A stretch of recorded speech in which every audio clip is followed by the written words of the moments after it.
खुलुमबाय स्टुडियोआव दं आंखिलिखां ब्रह्म कक्लाबारि साफागुरि फरायसालिमाया दिनैनिफ्राय दोहौ फेस्टिभेलखौ जागायबाय बाक्सा जिल्ला सालबारि महकुमानि बेन्दोंनि सिमला पुलिस थानानि सिङाव थानाय हजुवानि कक्लाबारि साफागुरि फरायसालिमाया दोहौ फेस्टिभेलजों लोगोसे 10थि कलेज उइकखौ दिनैनिफ्राय जागायबाय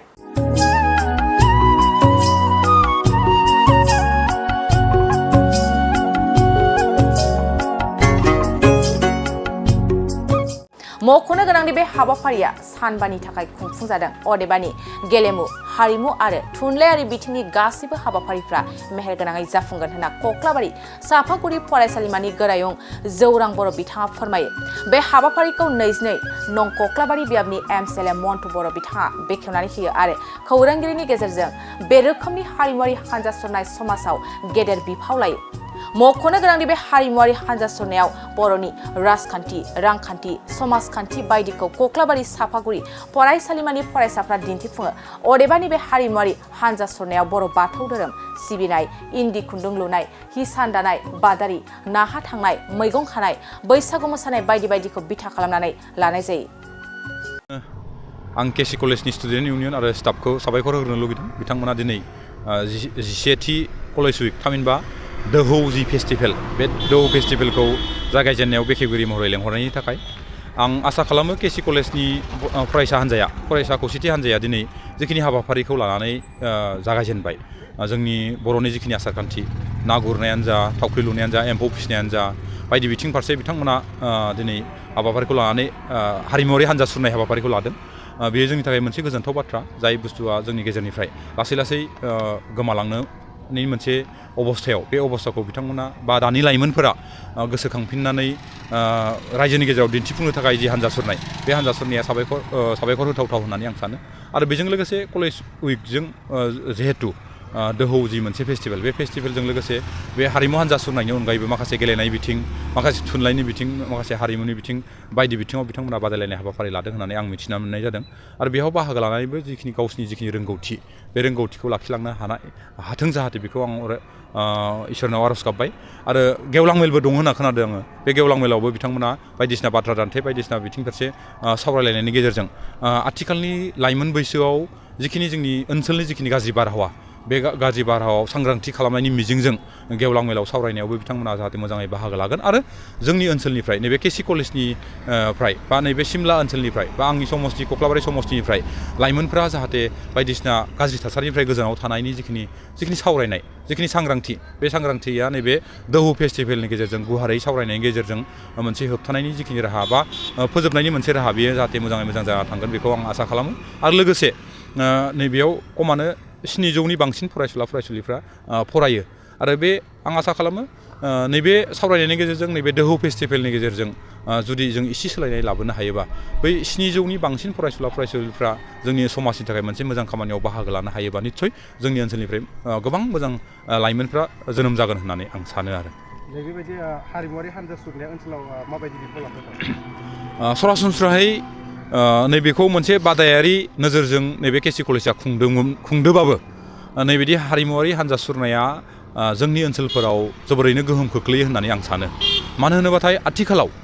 जोंनि समाजनि सुबुंफोरा आसारखान्थिखौ लेखा फरायावल' फरायनायनि अनगायै बा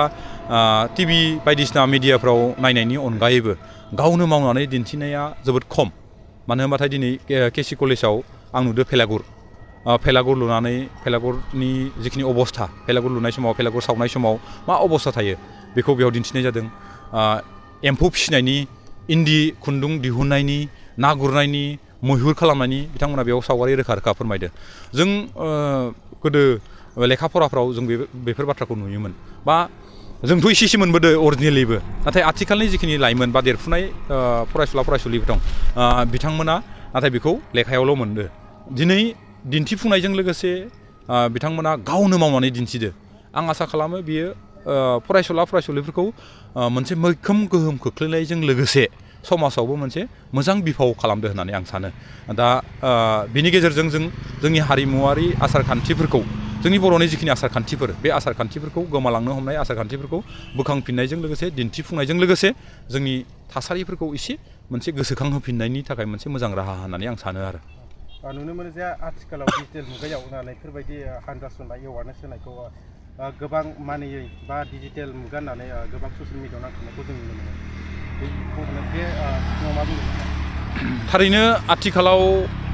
जेसेनो जौगादो एसेनो गाज्रि जासिनद्रायदो होनबाबो बुंद्रायनाय जानाय नङा होननानै आं सानो आरो मानो होनोबाथाय गोबां लाइमोनफोरानो जाय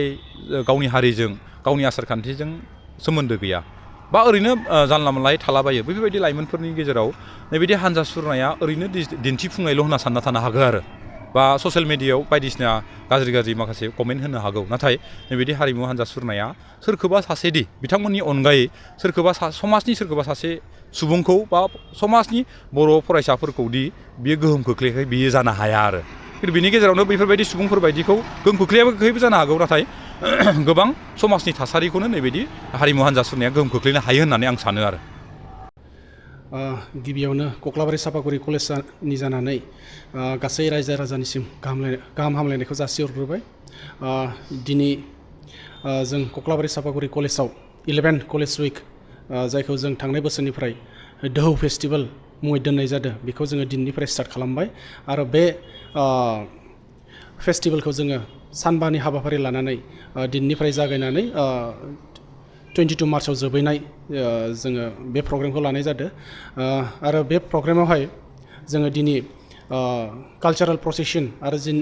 जोंनि दोहौ फेस्टिभेलखौ इनागुरेटर हिसाबै जोङो मोननो हादों जोंनिनो गभर्निं बडिनि प्रेसिडेन्ट आरो बे 22 नं कक्लाबारि समस्तिनिनो MCLA मानगोनां मन्टु बर' सार आं सानैसिम रोजा रोजा साबायखर बावहरनो सानदों सारखौ दिनैनि बे बेखेवनाय हाबाफारियाव मोननानै दा बेबायदिनो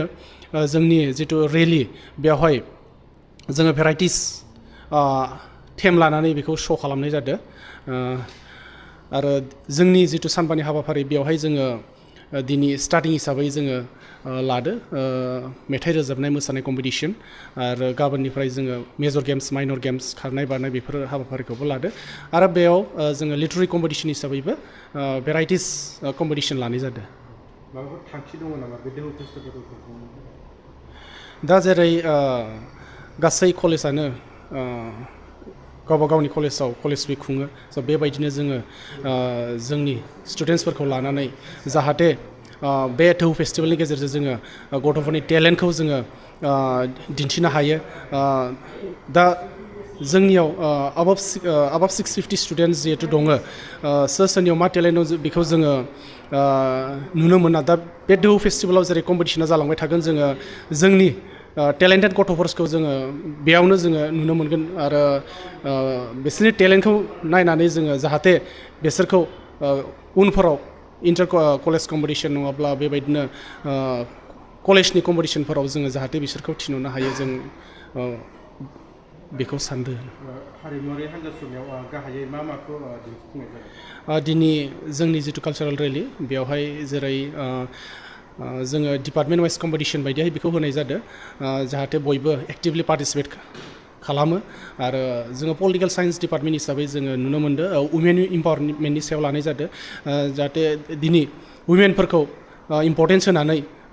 गभर्नमेन्टआबो इम्परटेन्स होगासिनो आरो जेरै जोंनि जिथु बर' समाज बेबो जोंनि जिथु हिन्जावसा गथ'फोर दा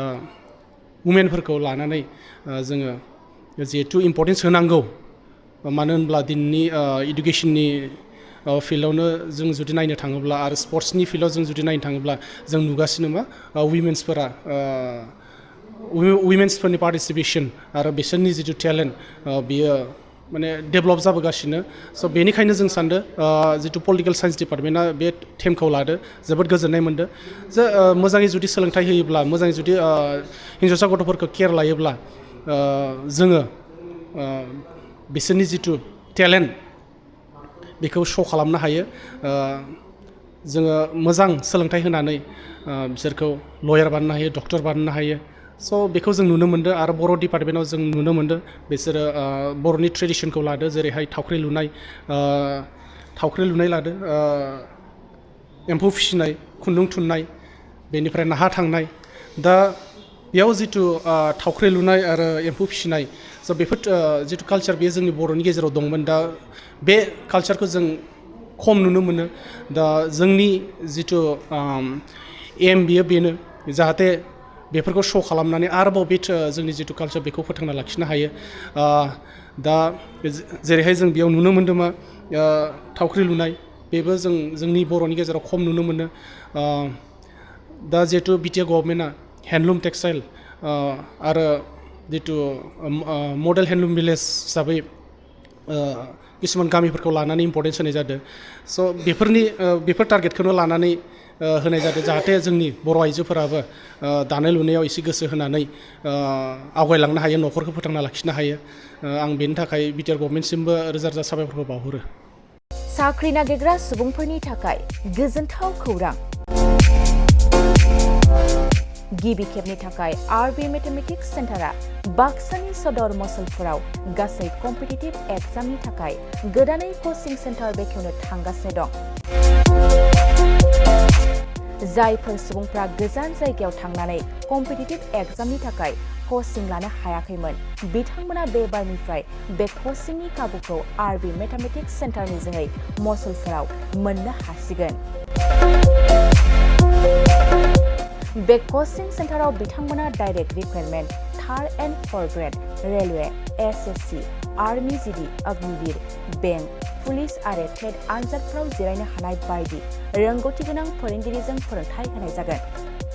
बे कचिं सेन्टारनि सोमोन्दै आबुङै मिथिनो थाखाय 9101450597 6900584714 आरो 9365132228 जानबुं अनजिमायाव खौरां लानो हागोन